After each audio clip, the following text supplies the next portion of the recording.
How can asset managers navigate the increasing complexity of diverse portfolios, all while leveraging technology to streamline operations? Well, in today's episode of Tech Talks Daily, I'm going to be talking to the CEO of Enfusion, a company that has been transforming investment management solutions since way back in 1997. And with decades of experience as both a provider and a user of investment solutions, my guest is going to be offering unique insights into managing the challenges of modern asset management. From harnessing clean data environments for AI and analytics to fostering cross-departmental collaboration, my guest is going to be sharing his actionable strategies for staying agile in an increasingly demanding industry. So, what are the key opportunities for innovation in private credit markets?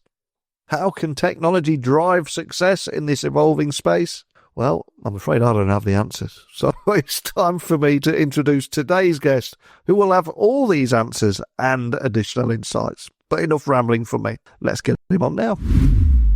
So a massive warm welcome to the show. Can you tell everyone listening a little about who you are and what you do? First of all, thank you so much for having me on the podcast, Neil. So a couple of words about me. I'm first-generation immigrant. I came to the United States in my early 20s, recovering quant now. Have a couple of graduate degrees in mathematics. And this is where I started my career in the investment banking world. Spent some time building quantitative models for insurance risk. And 3 years later, switched to proprietary trading and hedge funds, asset management world by side. And that's where I spent most of my career, managing risk, thinking about portfolio construction, running the businesses eventually. And all of that sort of culminated with my current role as Enfusion Chief Executive Officer. Interestingly enough, my history with Enfusion goes back many, many years. 22 years ago, I met Enfusion founders at a pretty large hedge fund in Chicago, Ricci Capital Management. And we worked together for a brief period of time there. And then when I left to join another hedge fund in New York called Alexander Investment Management, Enfusion founders caught up with me and showed me sort of first version of the system. And I sort of saw the writing on the wall. And just, we spent the last, 2 years of my sort of engagement with the firm to really make the system combat ready, production ready product. And I invested in the business in 2009, and the business took off. I became a client yet again for multiple firms where I worked. And saw the product evolution over the next 14 years up to the initial public offering in 2021. And it's very exciting to lead this organization and see it grow and make an impact on the investment management technology industry. And every day on this podcast, I always try and get people thinking differently about technology that might be impacting industries that they don't associate with tech. And I suspect that you've seen many tech-driven enhancements throughout your career. So I'm curious, if we look at the present day, how are asset managers adapting their strategies to handle increasingly diverse and complex investment portfolios? And what are the biggest trends that you're seeing right now? Sure. So, I think from where I sit, the complexity comes from several sources and several drivers. First of all, the clients of Enfusion and just investment managers broadly are looking to blend liquid asset classes, such as equities and fixed income, with less liquid or completely illiquid asset classes like distressed debt, private credit, private equity. So, they're looking for technology platforms that can support both categories, right? And their clients, the clients of our clients, are looking for more diversified sources of return, and they are looking to complete their liquid portfolios and passive portfolio allocations with less liquid strategies, and so that sort of drives this demand for what people would call portfolio completion. And that's a pretty difficult technological problem to solve, for a couple of reasons. Number one, for illiquid asset classes, data is pretty difficult to come by. So the data issue is big. And of course, workflows are pretty complex and different, both for liquid and illiquid asset classes. And so kind of syncing those two things together is a pretty challenging task. And this is where, choosing the right technology partner can really make a difference. The second element I probably should highlight is that just from the business growth perspective, managers are looking to distribute their investment strategies using multiple investment vehicles, such as separately managed accounts, mutual funds, ETFs, hedge funds, and sort of that adds to the operational complexity ultimately. So even though your strategy could be, relatively simple, systematic, focused on liquid asset classes and strategies, the legal structures that you're looking to use to deliver those strategies to ultimate clients, could necessitate a certain amount of technological support for those investment vehicles, and that adds to the complexity of the business. And lastly, I would probably highlight, some of the complexity that comes from the global nature of the business. And so we all know, the world since COVID, I guess, is becoming more segregated. And so those, lines across countries and regions, introduce different challenges from operational perspective. So technology platform that supports clients' workflows, around the clock, are super important for success as well. And so maybe lastly, one thing I will also mention is Enfusion traditionally sits right after investment decision making. So as soon as, investment professionals decide what to buy and what to sell, we kind of accommodate everything that happens after that. Order management, execution management, portfolio management, and everything down to middle and back office. And so typically portfolio construction and investment decision making is segregated from the rest of the operational workflows. And that introduces a lot of issues. And so it's context switching, data gets lost, things get slowed down, and so on and so forth. And so that's super, super important. That's very, we spend a lot of time and a lot of focus at Enfusion to make sure portfolio construction capabilities are fully integrated with our investment workflows. And that's why our latest product, Portfolio Workbench, is so central to our product strategy going forward. And I think we can often get distracted by the technology itself. AI is a great example there. And I think one of the most important things is collaboration in any industry right now, as we're all trying to work out the best way forward. So in your industry, why is cross-collaboration between front, middle and back office operations, why is that so important for investment firms today? And the big question I've got to ask, of course, which is probably an episode on its own, is how can it be effectively implemented? Oh, it is completely separate and very rich topic. Maybe we'll leave it for another podcast. But, as far as collaboration is concerned, I actually spent the last couple of years trying to reposition the business, as a collaboration platform as opposed to just a technology platform or services platform. And I would say it's probably the biggest and most underappreciated and kind of best hidden source of overall cost of ownership that our clients are incurring. So, to the extent that technology platforms and data platforms are, full of the fault lines that typically arise when firms are trying to stitch together their tech stack and operational stack from different pieces of software and databases, either acquired or developed internally, those things introduce a lot of issues. It's errors, operational risk, inefficiencies, slow and very complex updates and deployment, and that creates enormous amount of cost that is absolutely hidden. You mentioned AI. Again, we can talk about it. This until cows come home, I guess. But the biggest overlooked issue with AI, in fact, with any analytics, is data. And so, unless you have your entire data environment in a clean, easily accessible, secure, aggregated way, you can't really deploy AI in a way that is reliable, that is full of insights, and can be really used efficiently throughout the organization, both for operational purposes, but also to enhance investment decision-making process.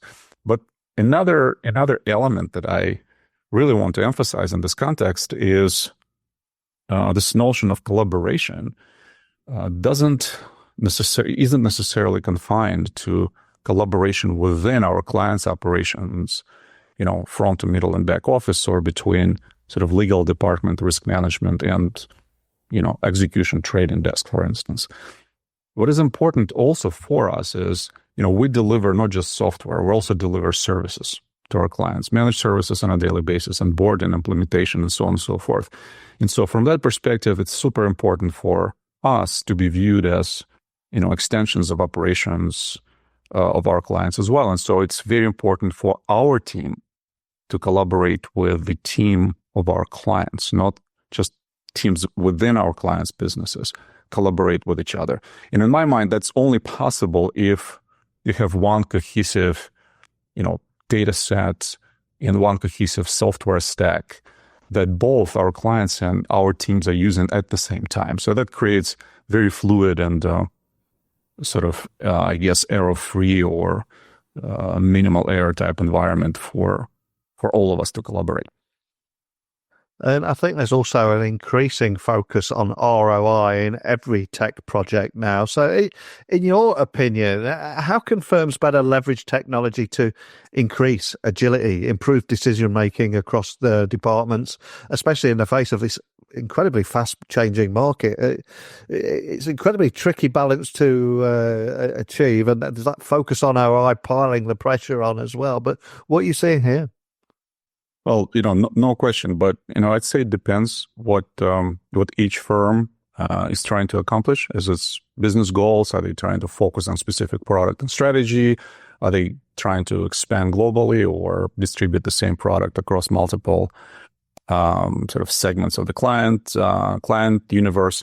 But what is important and what is, I think, central and universe across clients of all types is to make sure that updates for the software are done in a very fluid and a rapid pace, right? So typically when business changes, business evolves, and it takes, 6 months to put specific feature into the system, it can become completely irrelevant or just, obsolete in a way in the context of what business is trying to accomplish.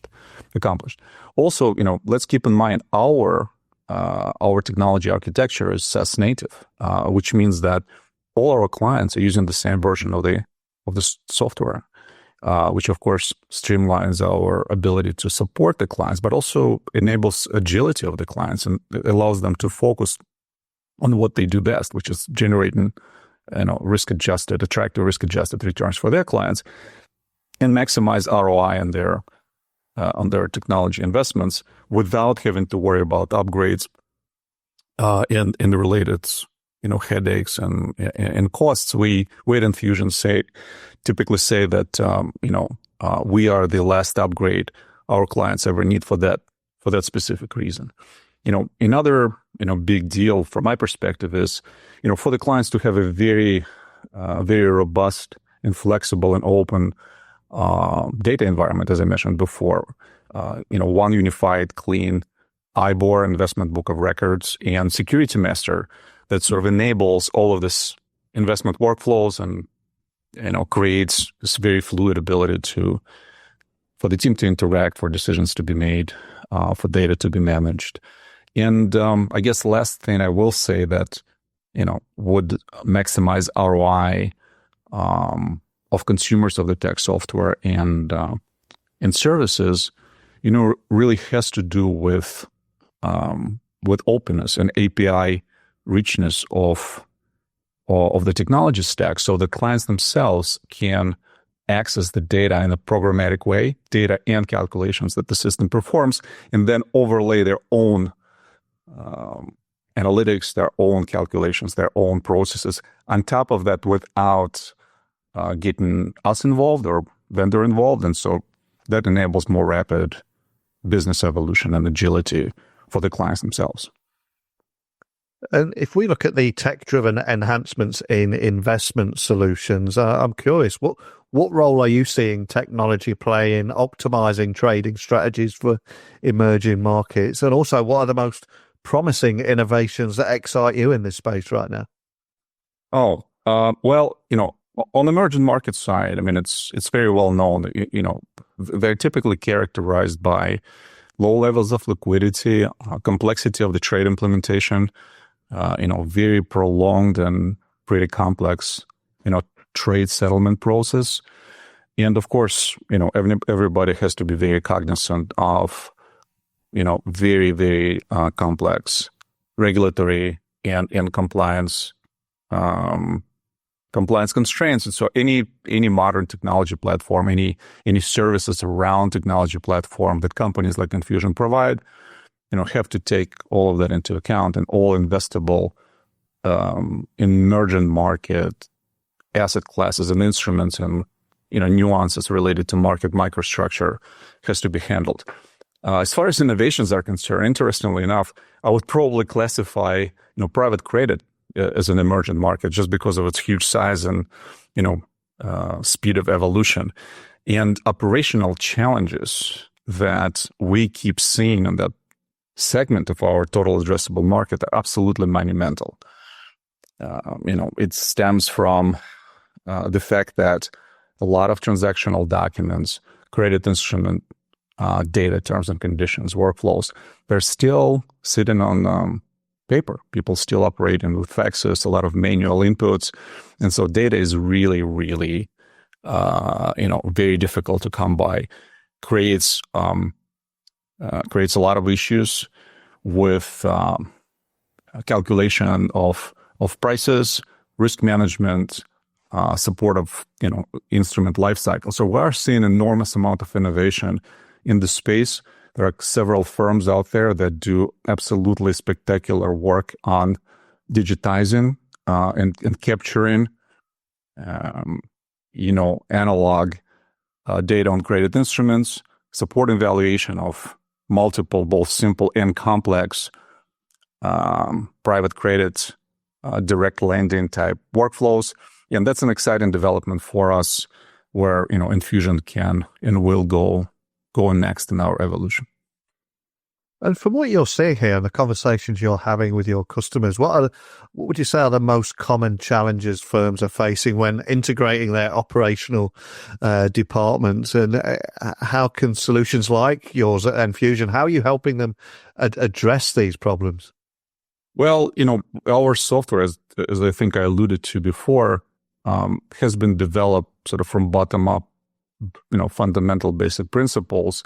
We started with portfolio management system originally, then we developed accounting and middle office capabilities.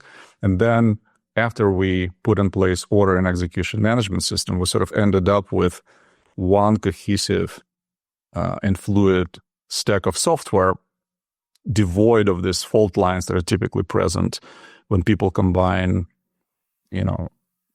order management from one vendor of three vendors with their internal proprietary capabilities on portfolio management side with another vendor on the back office side. So again, that technological and operational integration really creates a lot of issues. It's expensive. It's not robust. People have to manually update, different databases, reconcile them, backtest them, and so on and so forth. So a lot of time is being wasted. A lot of potential mistakes are being made. And so those are the kind of challenges that are typically, I'd say, technology driven. And it's ironic in my mind that a lot of these challenges and a lot of these issues are not new. Our investment technology industry keeps solving very old problems in some very direct sense. We're just solving them using more and more modern technologies, but problems are very old. Another way to solve for those challenges, in my mind, is really use one unified IBOR investment book of records and very flexible and open security master infrastructure. So this is crucial for the value we create for our clients. Our environment, our software environment, comes with pre-populated, very large and diverse security master, especially for liquid asset classes, and that shortens onboarding and implementation cycle and creates a lot of efficiency for the full operational workflow process for the clients. Another challenge that I see in that context is just huge amount of intensity and volume of daily interactions and frequency. How much vendors like us interacting with the clients, and so unless the software architecture is SaaS-native, meaning clients don't have to worry about upgrades. Multiple clients are using the same what's called multi-tenant database architecture, where many clients are using the same database. It's super difficult to manage this kind of intensity and volume of interactions, and so this is where Enfusion shines in my mind. And lastly, again, people keep wanting, in some senses, ability to utilize some kind of analytics, AI, or even the simpler one, becomes, for investment firms, it's no longer, in some sense, a competitive edge. It's a competitive requirement. At the very minimum, finding ways to use that to optimize operational efficiencies. But again, this is impossible unless you have all your data clean and in one place, and being able to enrich it not only with the data the firm generates, but also external data sources or derived data sources that could be blended for additional insight with all the data sets that the firm generates itself. And so those are the challenges that I think will continue to persist for many years to come, and we're really focused on addressing those challenges. And when it comes to things like client retention and engagement, it can be notoriously tricky because the investment landscape is highly competitive right now. So how can firms ensure that clients remain engaged, remain satisfied with their services and are not going somewhere else? Well, in my mind, it's really simple. All goes back to really relentlessly innovating and investing in the product. Product is everything. Clients really focused on very, fluid user experience, ability to access, liquidity in an efficient way, ability to settle trades, ability to run reconciliation. So all of those things, have to be, world-class, fluid, efficient, and, there's just no, it's never enough to just say, hey, the product works today and therefore everybody's happy. You just have to keep innovating, have to keep investing in the product. And so in some sense, anticipating what clients may want in the future, not just reacting to what they're looking to do. The second aspect that I think is super important for client engagement is, just really adopt the client engagement model to the kind of client you're looking to serve. Some clients are simpler. They run simpler strategies, fewer investment products, fewer accounts, and therefore, some of the support frameworks and client services frameworks can be relatively generic and simple. The more we capture hearts and minds of large, complex, traditional institutional asset managers, the more complexity that entails, and therefore, we're very focused on creating a, very, very deep client engagement model that, consists of really,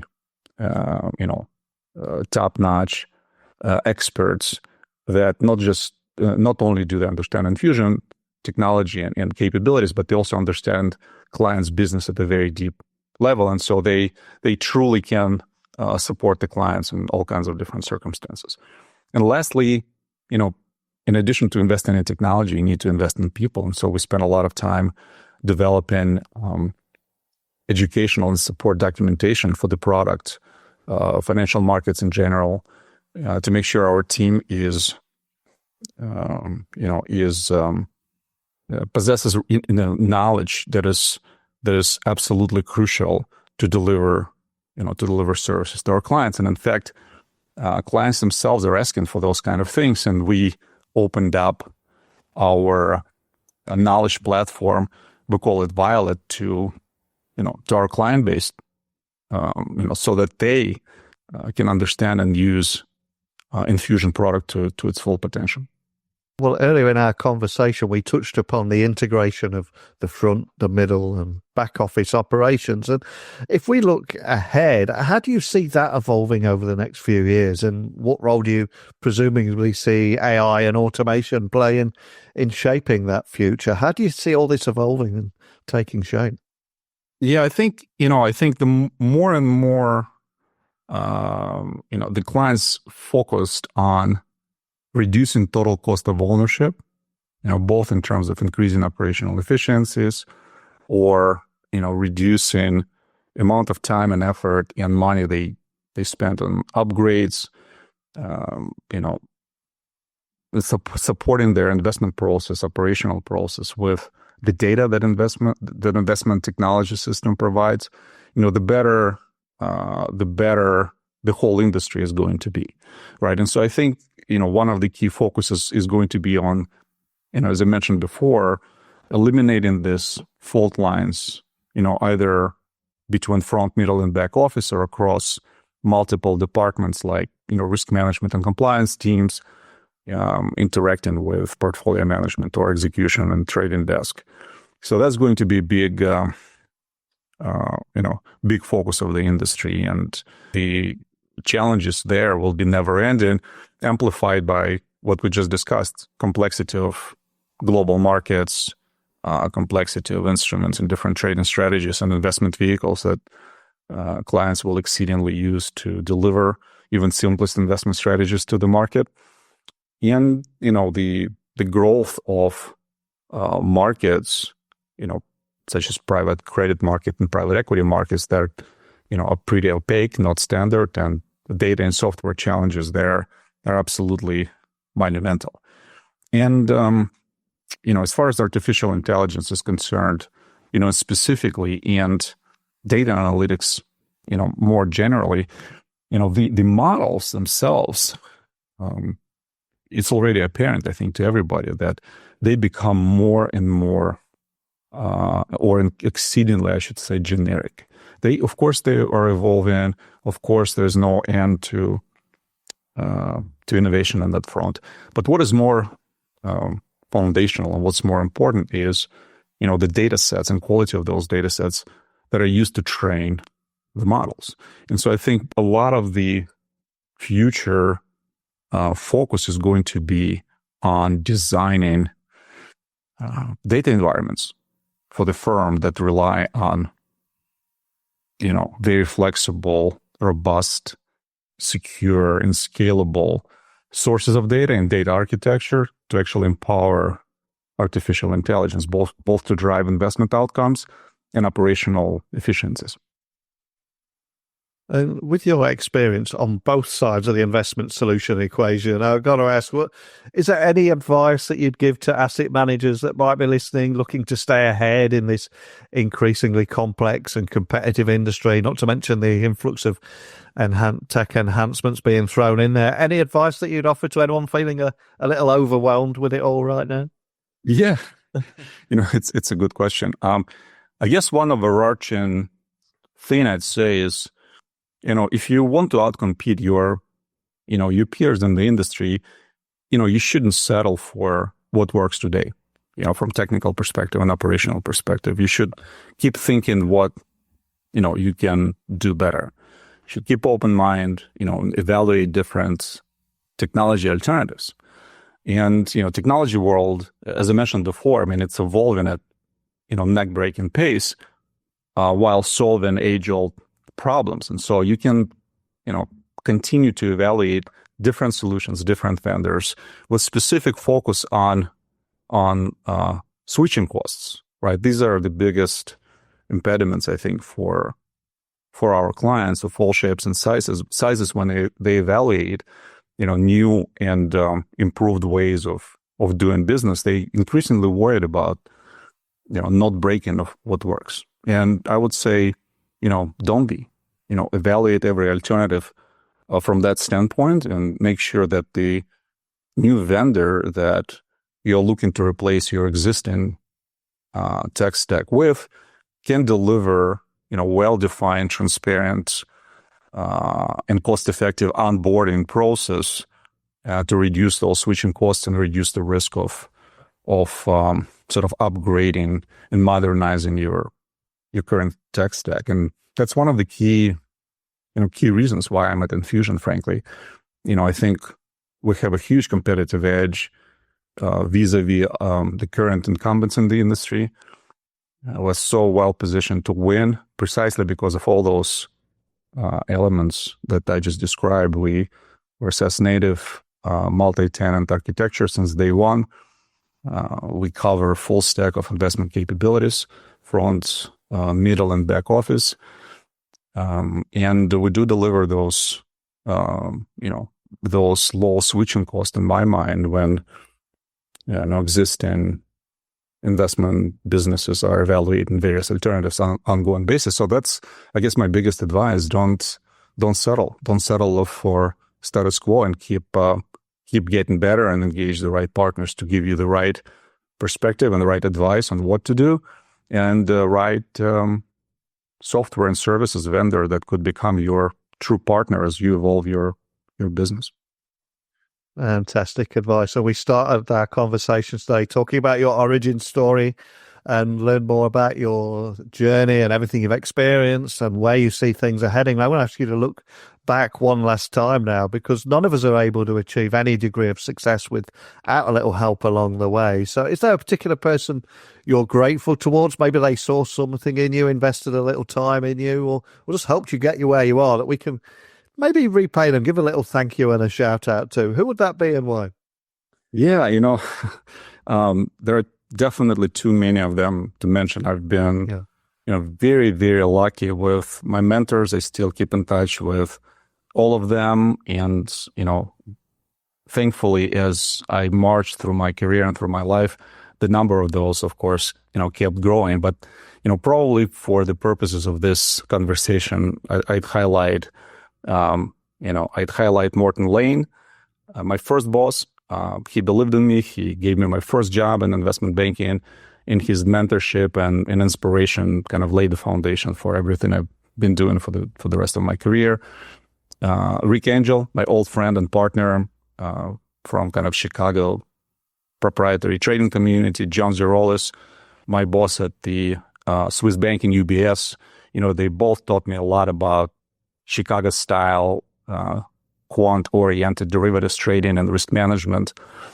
And I also carried that experience throughout the rest of my career. And finally, I wanted to give huge gratitude to Michael Filimonov, who was the CEO and chief investment officer and founder of Alexander Investment Management. So he totally shared my vision and gave me enough rope to hang myself and spend a lot of time and build the foundation of what Enfusion is today. Wow, absolutely love that. It's so important to recognize these people that have impacted us in our lives. And the people you just shouted about there, they may not know the level of appreciation that you have and the impact that they had on your life. So we'll send that out there. Hopefully they get to hear it. And for everybody else listening, if they want to find out more information about Enfusion or expand on anything we talked about today, where would you like to point them? Well, I guess it's traditional sources of presence of Enfusion on social media. It's our LinkedIn platform, our website, and of course, last but not the least, we have a podcast on our own, of our own, called Beyond Alpha, and we actually invite a lot of industry partners, and most importantly, our clients. both current clients and future clients that typically are the best source of our growth to kind of provide their perspective on different aspects of investment management industry and Enfusion in particular. So those three things: LinkedIn, website, and Beyond Alpha podcast produced by Enfusion. Awesome. I'll get links added to everything there, including your podcast. I'll be checking that out myself. And so much we covered today, from how cross-collaboration and integration between front, middle and back office operations can provide firms with that agility and information needed to manage increasingly diverse and complex investments. And of course, how asset managers can incorporate tech-driven enhancements into their workflows to ultimately optimize emerging market trading strategies. And also with a massive thank you at the end to some of the people that inspired you. For me, this is one of those episodes that had it all, but just thank you for sitting down and sharing your story today. My pleasure. Thanks for having me, and look forward to reconnecting with you soon in London or Miami. I think, as we learned today, the path to operational excellence in asset management requires embracing technology, but also fostering integration across departments, focusing on clean, accessible data. I think my guest did a fantastic job in highlighting the importance of not being afraid to challenge the status quo and partnering with platforms that not only simplify workflows, but help you empower innovation. So over to you. How are you using technology to navigate the challenges of modern investment management? What opportunities do you see integrating AI and analytics into your processes? As always, share your thoughts. Let's continue this important conversation. Email me, techblogwriter@outlook.com, X, LinkedIn, Instagram, just @NeilC.Hughes. But until next time, stay innovative and ready to adapt to the ever-changing investment space. And don't forget to join me tomorrow for more of the same. Speak with you all then. Bye for now.